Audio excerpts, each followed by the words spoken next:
इस लड़के को हाई स्कूल में सभी तंग करते थे, हर दिन अपमान, हर दिन मार भी। लेकिन किसी को यह पता नहीं था कि शांत और कमजोर दिखाई देने वाला यह लड़का असल में एक खतरनाक गैंगस्टर है। एक दिन जब सब कुछ सहन की सीमा से बाहर हो जाता है तो यह लड़का पूरी तरह बदल जाता है और पूरी हाई स्कूल का सबसे खौफनाक लड़का बन जाता है। हर दिन उस लड़के के साथ वही नर्क दोहराया जाता था। उसकी शर्ट उतार दी जाती, उसके शरीर पर सर्कल्स बना दिए जाते और उसे गुंडों के एंटरटेनमेंट के लिए एक लाइव टारगेट की तरह इस्तेमाल किया जाता। इस लगातार ह्यूमिलिएशन और बुलिंग ने धीरे धीरे उसका जिंदगी से भरोसा पूरी तरह तोड़ दिया था। उसे लगने लगा था कि इस दुनिया में उसके लिए कुछ भी नहीं बचा है। आखिरकार एक दिन वह कुछ खत्म करने का फैसला कर लिया। जब वह पुल से कूदने ही वाला था तभी एक अंकल ने गलती से यह सीन देख लिया। वह उस खोए हुए बच्चे को बचाना चाहते थे, लेकिन इससे पहले कि वह कुछ कर पाते, लड़का नीचे कूद गया और सीधे उन पर आ गिरा। जब अंकल को होश आया और वह धीरे धीरे उठे तो पहले तो वह उस लड़के को उसकी लैक ऑफ स्पोर्ट्समैनशिप के लिए डांटना चाहते थे, लेकिन अगले ही पल जब उन्होंने दोबारा आंखें खोली तो खुद को हॉस्पिटल में पाकर पूरी तरह स्टंट रह गए। अंकल को लगा कि यह सिर्फ एक छोटा सा एक्सीडेंट था, लेकिन जब उन्होंने मिरर में देखा तो शॉक में चले गए। वह अब खुद एक हाई स्कूल स्टूडेंट बन चुके थे। जैसे ही उन्होंने सोचा कि शायद यह सपना है, तभी उन्होंने अपने साथियों का शोर सुना। तब उन्हें एहसास हुआ कि वह असल में एक गैंग लीडर थे। बाहर जाकर जब उन्होंने हंगामा रोकना चाहा तो उनके सबसे भरोसेमंद आदमी ने ही उन्हें अचानक पंच मार दिया। आईने में अपना फ्रैजाइल चेहरा देखकर अंकल को समझ आ गया कि यह कोई सपना नहीं है।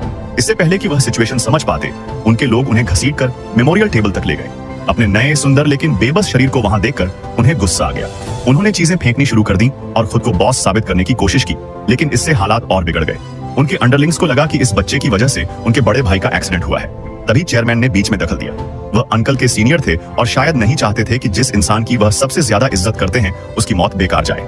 कुछ शब्द कहकर उन्होंने लड़के को जाने का इशारा किया। जाने से पहले अंकल ने अपने आदमी से कहा कि वह जरूर लौटेंगे। उनका असली नाम जिन देबा था, 7 स्टार गैंग का सेकंड इन कमांड। उन्हें यकीन हो गया था कि उनकी सोल ने उस लड़के के साथ बॉडी स्वैप कर ली है। उन्होंने मॉर्ग जाकर अपना असली शरीर ढूंढा, लेकिन कोई फायदा नहीं हुआ। आखिरकार उन्होंने उसी ओवरपास से दोबारा कूदने का फैसला किया, यह सोचकर कि शायद टाइम रिवर्स हो जाए। लेकिन जब वह दोबारा होश में आए तो फिर से हॉस्पिटल में थे। इस बार पैर भी इंजर्ड था। हालात तब और खराब हो गए जब डॉक्टर ने बताया कि वह 3 दिन से अनकॉन्शियस थे और उनके असली शरीर का क्रीमेशन हो चुका है। टूटे हुए दिल के साथ देबा फेंगन हॉल पहुंचे, अपनी एशेस देखी और अपने साथियों के छोड़े हुए मैसेजेस पढ़े। गहरे सोच विचार के बाद उन्होंने इस हाई स्कूल स्टूडेंट के शरीर में ही जीने का फैसला कर लिया। बैकपैक चेक करने पर उन्हें टैबलेट नोटबुक मिली, जिससे उन्हें लड़के का सच पता चला। उसका नाम सॉन्ग लिक्सियन था, एक डरपोक लड़का जिसे स्कूल में रोज पीटा और अपमानित किया जाता था। उसकी डायरी पढ़कर जिन देबा को गुस्सा आ गया। उन्होंने तय कर लिया कि चाहे लड़के की आत्मा लौटे या नहीं, वह इस शरीर से उसकी किस्मत जरूर बदलेंगे। इसके बाद उन्होंने अपने लंबे बाल काटे ताकि फाइट के दौरान कोई डिस्ट्रैक्शन न हो। रिकवरी के बाद वह उसके असली घर पहुंचे, जहां उन्हें न सिर्फ उसकी अल्कोहलिक मदर मिली, बल्कि यह भी पता चला कि वह जिंगशी कंस्ट्रक्शन के चेयरमैन का इलेजिटिमेट सन था। यही वजह थी कि उसकी जिंदगी इतनी मिजरेबल थी। हाई स्कूल का नया दिन शुरू हुआ। छोटे बालों की वजह से क्लासमेट्स उसे पहचान नहीं पाए, लेकिन रोल